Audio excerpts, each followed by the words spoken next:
can take them. What's up, guys? I'm Cassie, and this is Coffee with Cassie. Guys, I am super excited for today's topic because it involves a lot of some of my favorite books and films, and I just happened to come across this essay that discussed this topic that we'll be discussing today, and it really enlightened me and kind of inspired me to make this video today, so I hope you enjoy it. Let's get into it.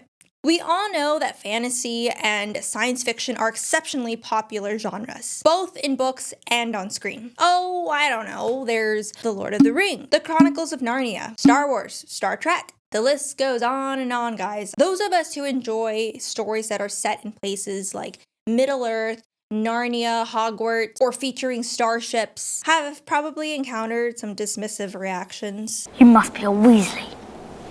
The notion that such interests are frivolous, childish, or even a sign of immaturity or antisocial behavior. We should attend to real life and not attend to these imaginary worlds. Not sure why I said that in an English accent, but the message still stands. I personally think it's at least worth pausing to consider this criticism rather than throw our hands up and become defensive.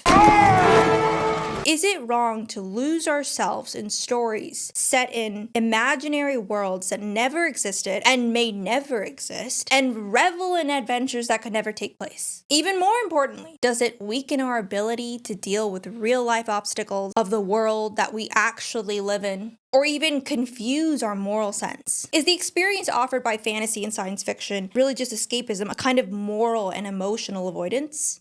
My answer is no. If fantasy and science fiction truly promoted an escape from reality or the refusal to confront the serious challenges of real life, it would be a valid concern. Not just valid, but a serious concern. Let's start with a simple point about escapism. It isn't limited to any one genre. Even stories set in the real world can present a view of life just as unrealistic as any fantasy with elves and magic. We might be drawn into fictional worlds where violence is presented as the solution rather than the source or root of the problems. And as readers or viewers, we may be offered a voyeuristic glimpse into the lives of the wealthy and powerful, where sexual intrigues occur without the messy consequences or real-life fallout of broken hearts, fractured families, and betrayed friendships. Now, guys, I would even compare this to social media. We see others and their sometimes too personal lives on display, and we almost become overly invested in someone else's life, someone else's relationship, and we just get too much of a glimpse, which can sometimes lead to feelings of envy and jealousy and anger, frustration. And I know, I can already hear it. I know some of you are gonna say, well, it can also inspire people and make people happy in particular cases. Yes. The problem is that's not what I'm talking about. I'm talking about the point where we start to see people's vices on full display. And it's displayed by people in a way that's intriguing. For example, we may see someone that always posts their flashy lifestyle or fancy cars. Life looks easy. Correction. Life appears easy on the screen. And it draws you in. And suddenly, it's all you can think about. It becomes something they have and the realization that you don't. Suddenly, our definition of a happy life changes. And we are no longer satisfied with our own. But we all know that what we see on social media can be a facade. A desert that shows what appears to be a paradise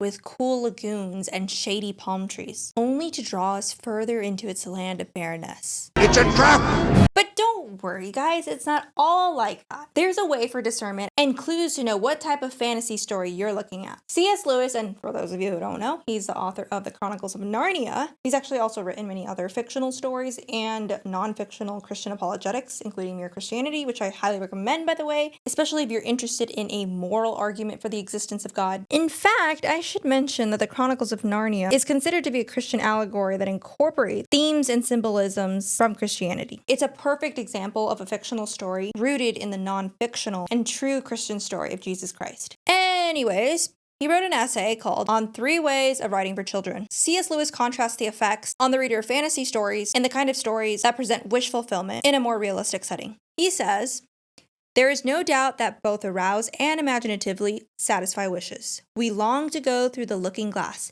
to reach fairyland. We also long to be the immensely popular and successful schoolboy or schoolgirl, or the lucky boy or girl who discovers the spy's plot or rides the horse that none of the cowboys can manage. But the two longings are very different.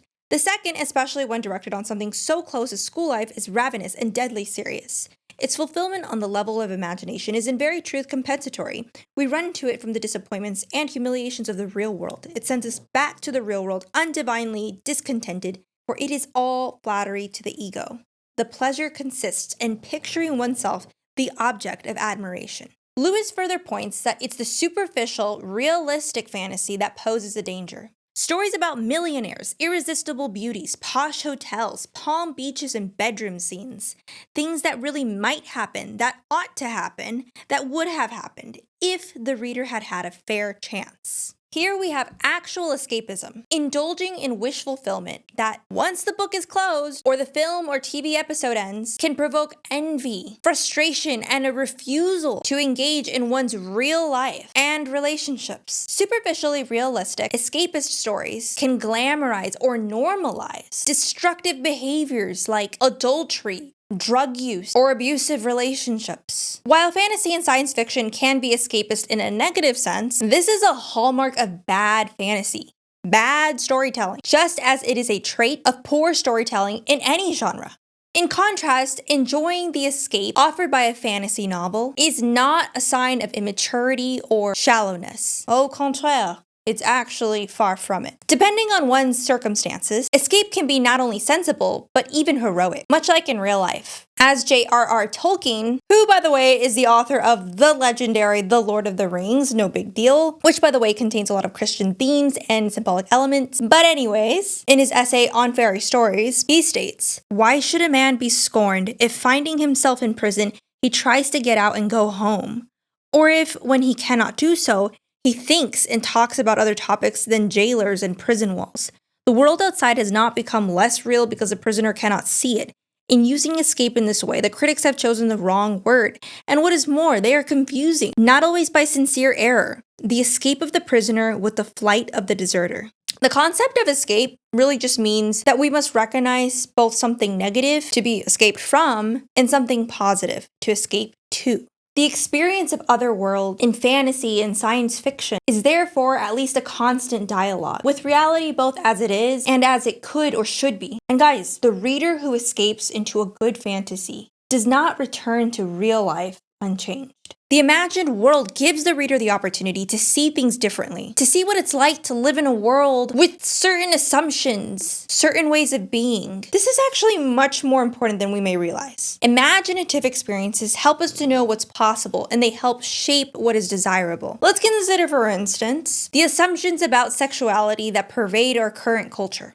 We are inundated with messages about sexuality that are, in fact, contradictory and incoherent. On one hand, we're told that sex is nothing more than an activity to enjoy in whatever way we prefer, implying that sexual actions carry little to no moral weight. Essentially, that sex is just sort of a full contact sport, like tennis. If this is the meaning of sex, it's easy to see why there's confusion surrounding Christian sexual ethics. After all, why be concerned about having multiple tennis partners? Yet, paradoxically, while the culture claims that individual sexual acts are meaningless, it also asserts that acting on sexual impulses is crucial to defining one's identity and who you are. And if you're not having sex, you're called a sad, repressed excuse for a person. It's no surprise then that Christian and particularly Catholic teachings on human sexuality are often misunderstood. The notion that sexual acts hold profound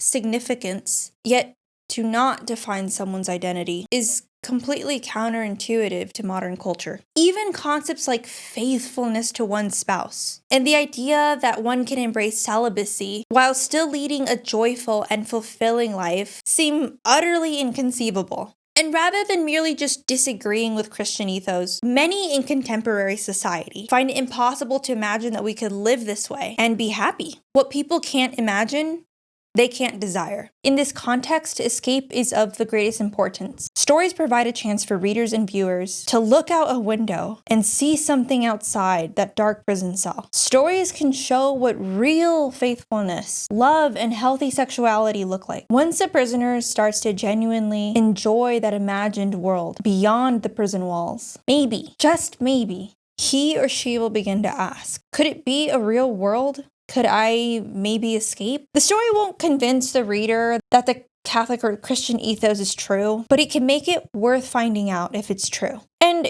you might be wondering, what would this kind of story look like? Well, it definitely won't look like the romance fiction on the shelves of the Christian section at your local bookstore.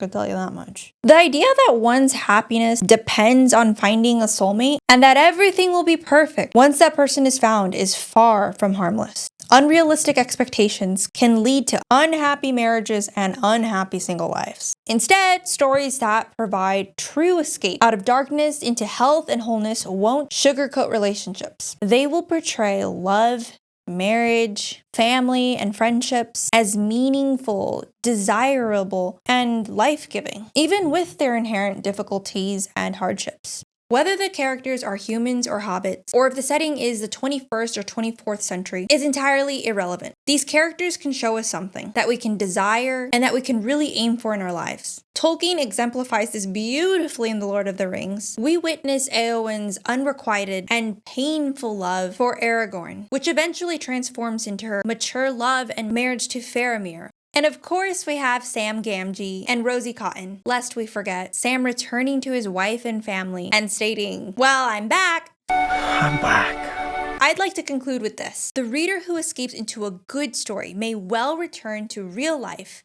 changed for the better. Anyways, that's all for now, guys. I hope you enjoyed this video. I hope you learned something.